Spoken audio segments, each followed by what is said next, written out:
नमस्कार शेतकरी मित्रांनो, कसे आहात? बरे आहात ना? भाग्यश्रीवाल्यांनी पण आणला घोडा आणि जलपरीवाल्यांनी पण आणला घोडा. आपण किसान फोर्सवाल्यांनी काय आणलं माहिती आहे का?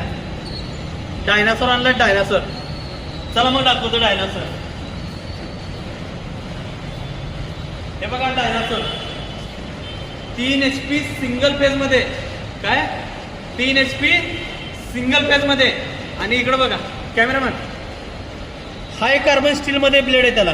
काय हाय कार्बन स्टील मध्ये 4 ब्लेड येतात. 4 मिनिमम 3 वर्ष ब्लेडला का होत नाहीत. आणि ह्याला सगळ्यात इम्पॉर्टंट म्हणजे कन्व्हेअर बेल्ट आहे. काय कन्व्हेअर बेल्ट म्हणजे टाक चारा काढदारा, टाक चारा काढदारा. कसं मग हे असं 3 HP ची सिंगल फेज मध्ये मोटर दिली आहे. 2880 RPM. किती? 2880. एका तासाला 1 टन वैरण. किती? 1 टन वैरण लिहून देतो. आणि इकडे हे बघा, हे आहे का? ही कन्व्हेअर बेल्ट थांबवतो इथं. आणि इथं बघा इकडे घेर टाकलं की 1 इंच कट होतंय. किती? 1 इंच. आणि इकडे घेतलं की अर्धा इंच. टाक चारा काढदारा.